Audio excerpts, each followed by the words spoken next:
வணக்கம். இன்றைக்கு வைகறை சிந்தனையில் ஒரு மகிழ்ச்சிகரமான செய்தியை பார்க்க போகிறோம். என்னுடைய முகத்தை பார்த்தாலே உங்களுக்கு தெரிஞ்சிருக்கும்.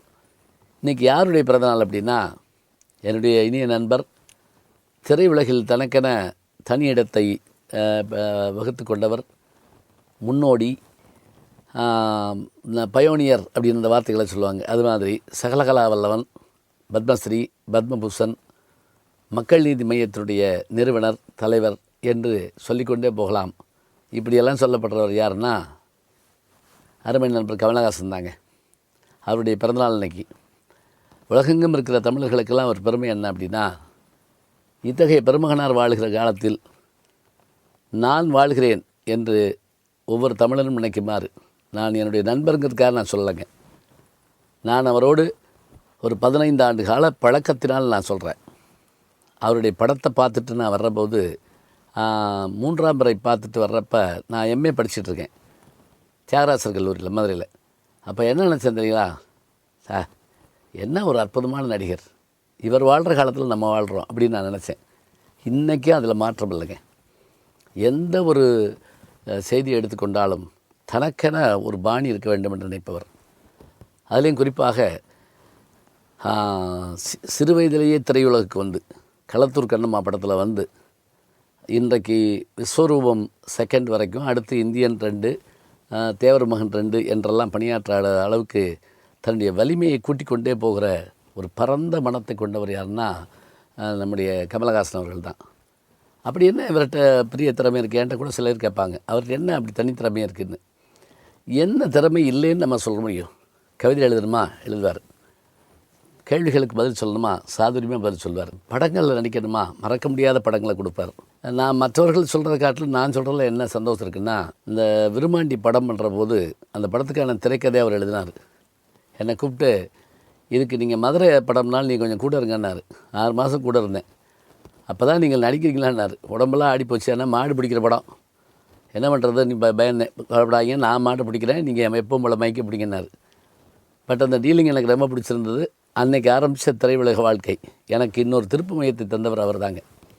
இப்போ கூட யூடியூப் சேனல் ஆரம்பிச்சிருக்கேன்னு சொல்லி காமிச்சு அவர்கிட்ட சொன்ன உடனே எனக்கு ரொம்ப கை கொடுத்து, நீங்கள் தான் அடுத்த வேகத்துக்கு வந்துகிட்ருக்கீங்க, இப்படி தான் வரணும், அதாவது விஞ்ஞானத்தோடு இணைந்து போடுகிற வாழ்க்கை தான் ரொம்ப சிறப்பாக இருக்கும் அப்படிம்பார்.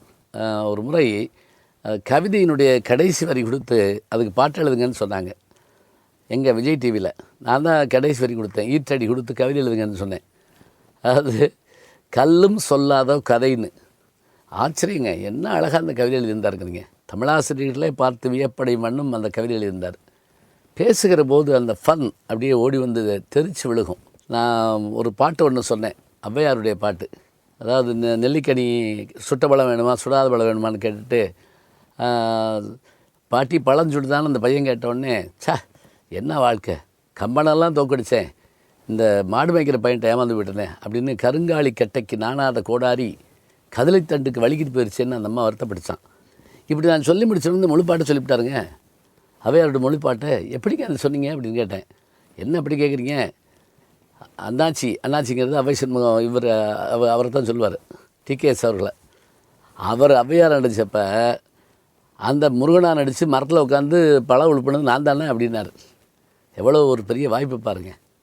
அவருடைய பிறந்தநாளைக்கு ஜெயபிரதா மேடம் வந்திருந்தாங்க. எல்லோரும் பரிசு கொடுத்தாங்க. அவங்க ஒரு மிருதங்கம் வாங்கிட்டு வந்துருந்தாங்க. இதை எல்லோரும் அவர்கிட்ட கொடுத்த உடனே, வாசிங்களேன் அப்படின்னாங்க. எல்லோரும் டக்குன்னு உட்காந்து ஒரு கீர்த்தனை வாசிச்சாருங்க. எல்லாருக்கும் ஆச்சரியம். நான் போய் கை கொடுத்தேன். என்ன அப்படின்னாரு, புஸ்தகம் கொடுத்தாலே வாசிக்க மாட்டாங்க, மிருதங்கத்தையே வாசிச்சிட்டிங்களே அப்படின்னு. ரொம்ப வியந்து போனார், மகிழ்ந்து போனார். விஸ்வரூபம் செகண்ட் அப்போ கொடைக்கானல் போயிருந்தோம். அப்போ அவருடைய கார் ஆக்சிடெண்ட் ஆகிடுச்சு உண்மையிலேயே. அப்புறம் ஷூட்டிங் வேறு நடந்துகிட்ருக்கு. நான் போனப்போ ஒரு காயங்களோடு ஓடி வர்ற மாதிரி ஒரு சீன் எடுக்கிறாங்க. அப்படியே வந்து உட்காந்து லஞ்சு சாப்பிட்றதுக்கு ரெடி ஆகிட்டார். நாங்களும் உட்காந்துட்டோம். நான் அந்த காயத்தை பார்த்து உண்மை காயமோக்கு நினச்சி, இது என்ன முகத்தில் அப்படின்னு கேட்டேன். காயமே இது பொய்யடா அப்படின்னார். அப்படியே எழுந்திரிச்சு கை கொடுத்தேங்க. இது காயமே இது பொய்யடா, காத்தடித்த பையடா என்ற சித்தர் பாட்டுங்க. எந்த வேடத்தில் அவர் குறைஞ்சி நினச்சார் சொல்லுங்கள் பார்ப்போம். நீங்கள் நினைப்பீங்க, அவ்வை சண்முகி மாதிரி ஒரு பெண் வேடம் போட்டு அவர் சாதிச்சிருக்க முடியுமா அப்படின்னு. அவர் முதல்ல பெண் வேடம் போட்டது அவ்வை சண்முகி இல்லை தெரியுமா உங்களுக்கு? ஏற்கனவே அவர் ஒரு படத்தில் ஒரு சின்ன குழந்தையாக இருக்கப்ப பாவாடை தாவணி கட்டிட்டு இந்த பக்கம் விஜயகுமாரி, இந்த பக்கம் சாவித்திரி, அந்த பக்கம் சந்திரபாபு, இந்த பக்கம் ஜெமினி கணேசன் இவர்களோடு அவர் என்ன பண்ணுவார், பாட்டுக்கு நடுவில் அந்த டான்ஸில் வருவாருங்க. சொன்னதெல்லாம் மறந்துடுமோ சொல்லெடுக்கலையே அப்படின்னு அந்த பாட்டு, அவர் அப்படின்னு இந்த பாட்டு வரும். இந்த பாட்டில் பாவாடை தாவணி போட்டுக்கிட்டு பிரமாதமாக ஒரு ஆட்டம் போடுவார். பாவாடை சட்டை போட்டுக்கிட்டு ஒரு ஆட்டம் போடுவாருங்க. மகாநதியை மறக்க முடியுமா? நாயகனை மறக்க முடியுமா? அக்கன் நட்சத்திரம் பார்த்துட்டு சாதாரணமாக வந்துட முடியுமா? என்ன காரணம் என்று சொன்னால் அத்தனையும் தரக்கூடிய ஒரு வாய்ப்பு அவருக்கு கிடைத்திருக்கிறது. அவர் பல்லாண்டு பல்லாயிரத்தாண்டு பல கோடி 100,000 ஆண்டு வாழ வேண்டும். அடியார்கள் வாழ, அரங்க நகர் வாழ, சடகோபன் தந்த நூல் வாழ, கடல் சூழ்ந்த மண்ணுலகம் வாழ, மணவாள மாமுனியே இன்னும் ஒரு நூற்றாண்டிரும், இன்னும் ஒரு நூற்றாண்டிரும், இன்னும் ஒரு நூற்றாண்டிரும் என்று என் நண்பரை நான் கற்ற தமிழால், நான் பெற்ற அனுபவத்தால் பத்மஸ்ரீ பத்மபூஷன் கமலஹாசன் அவர்களை வாழ்த்துகிறேன். பல்லாண்டு வாழட்டும் அவர். வணக்கம். ஜி ஞானசம்பந்தன் அப்படிங்கிற என்னுடைய யூடியூப் சேனலுக்கு நீங்கள் சப்ஸ்கிரைப் பண்ணுங்கள், நண்பர்களையும் பண்ண சொல்லுங்கள். நல்ல சிந்தனைகளை நாளும் கேட்கலாம், அரிய செய்திகளை அன்றாடம் கேட்கலாம்.